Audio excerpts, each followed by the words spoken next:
Hey guys, it is me, Jeanette, aka Sweet Jean. This is going to be the last video of 2020, and I am ready for 2021.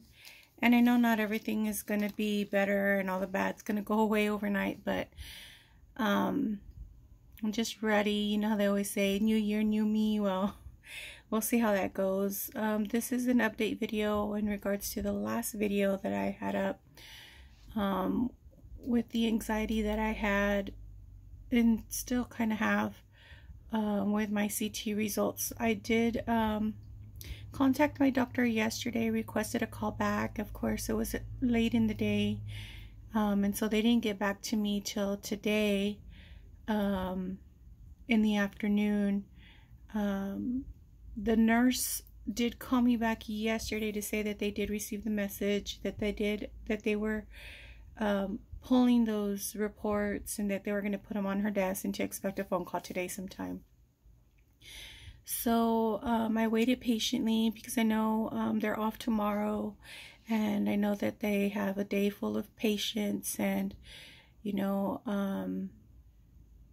they're busy. I'm sure they're running around with, you know, trying to tie up all loose ends before the holiday, before the new year. Before the new year begins. But I do want to say that there was some small progression.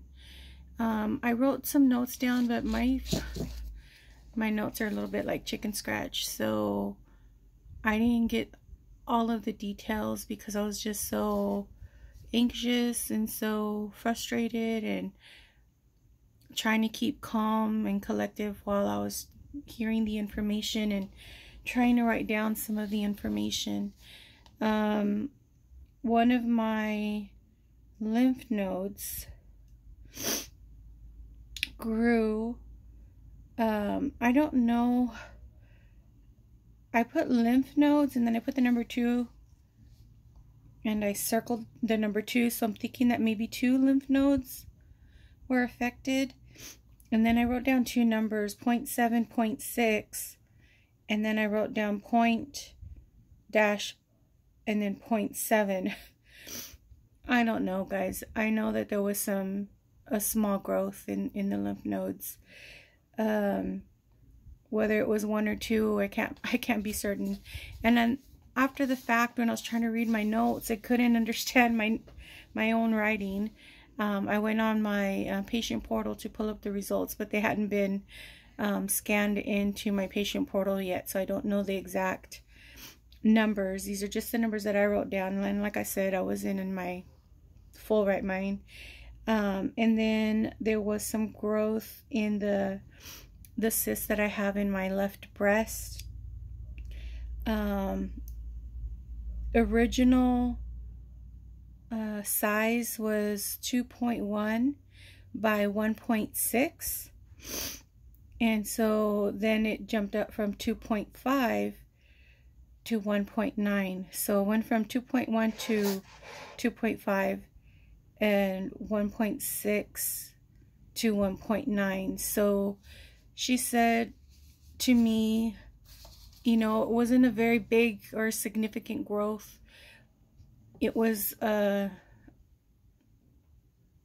small growth in the lymph nodes, and well, I don't remember her saying it was a small growth in the lymph nodes, but she made me feel like it wasn't as bad as it may have come off. Of course, they didn't have my reports or my history, so maybe to the radiologist or the pathologist it might have seemed like something very significant, when really it was something that I already had, but that it had progressed. Because on my paperwork it said that I had, you know, I put that I had breast cancer and that it was stage 4 and that it was metastatic. But not everybody knows in the medical field what metastatic is, and that means that it's moved to other parts of the body, other organs.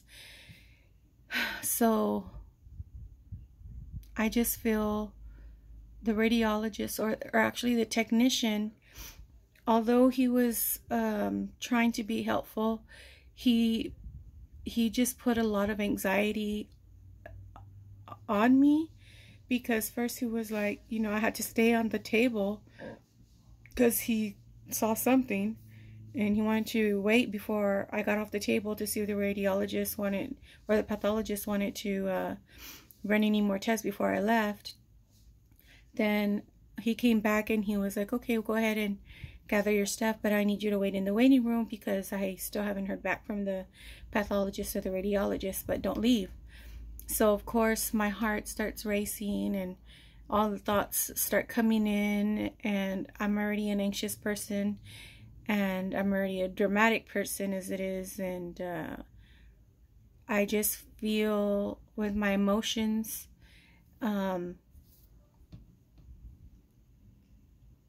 overly exaggerated compared to other people.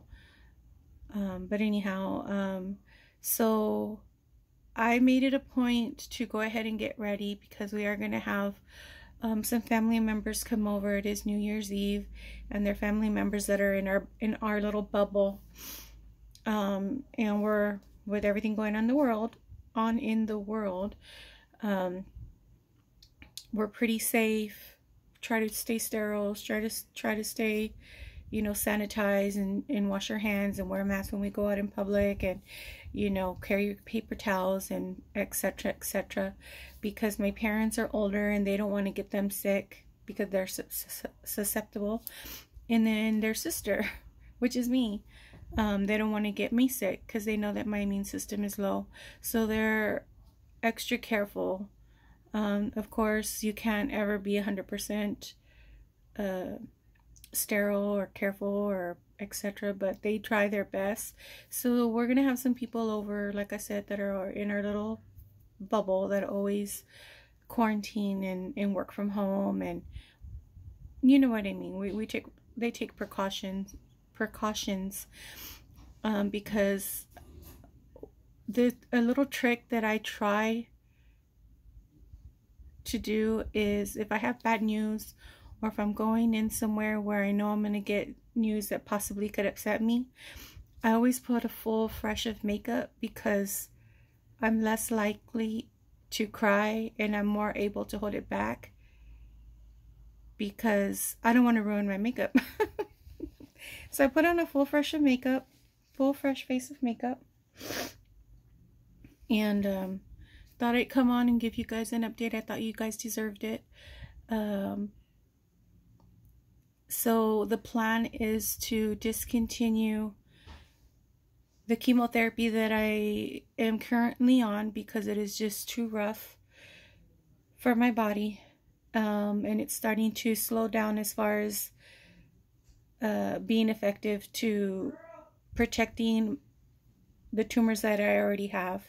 So the tumors are now starting to grow, and it could also be that I've been off of it for 6 weeks, but my body has just taken too much of it, and I'm not recovering from it as quickly as she would have liked, and my bone marrow has taken a beating, and without an active bone marrow and inducing chemotherapy medication poison into my body, it's a very dangerous combination to give me chemotherapy, because I'm not producing the red blood cells, and I'm not producing enough white blood cells, and I'm not producing enough platelets. I have extreme anemia, along with hypothyroidism and diabetes. This chemotherapy has just run its course, and it's taken a beating on my body, especially my bone marrow. So we're going to be trying a new medication. So she put in the request with my insurance, and since it is a new year, they have to do everything from scratch, especially this medication, she says, because it's brand new on the market. It still has side effects as any chemotherapy does, but she's hoping that this chemotherapy won't be as harsh to my bone marrow. Only time will tell. So we'll do another scan in about 3 to 4 months, after starting the new chemotherapy. That chemotherapy is called Enhertu, Enhertu. I did briefly look at the general side effects, and it is taken once every 3 weeks. It does cause fatigue. It does cause, can cause constipation, diarrhea, all the typical symptoms that you would think chemotherapy would have on somebody. And it also can affect the red blood cells and the white blood cells. So we're just hoping, I'm hoping and praying that this chemotherapy, my body will be able to tolerate it a little bit better, because it's brand new on the market, and I have to hold back tears. I don't want to ruin my makeup. I don't want to run out of options. And my particular cancer is ER positive, PR positive, HER2 positive, so triple positive. And it's called advanced metastatic breast cancer, stage 4. And of course they have the big old stamp on my chart that says terminal, because there is no cure. I'm dying for a cure. I would love to have a cure. But I'm going to definitely put all my love and all my faith, and I'm giving it to God. I'm giving it to Jesus. I'm giving it to Yahweh and to Yeshua, which is just a Hebrew name, what he would have been called on earth back in the day when Jesus was on earth. He spoke Hebrew, and his name would have been Yeshua, or is Yeshua. So I call him Yeshua. And Yahweh is God, his Father. And that's just Hebrew. I don't want anybody to be like, what the heck is she talking about? Because it took me all of 40 some odd years to learn that. And if anybody else would have told me years in the past, I would have been like, Jesus is Jesus and God is God, and you can't tell me otherwise. But anyhow, that's a discussion for another day. So please be respectful, guys, in the comments in regards to your beliefs. Just be respectful is all I ask. Thank you so much for joining me on this journey. If you're not already and you like me, you like my personality, please consider subscribing. Other than that, I think that is it, guys. I want to wish you all a very happy new year, and I will see you next year.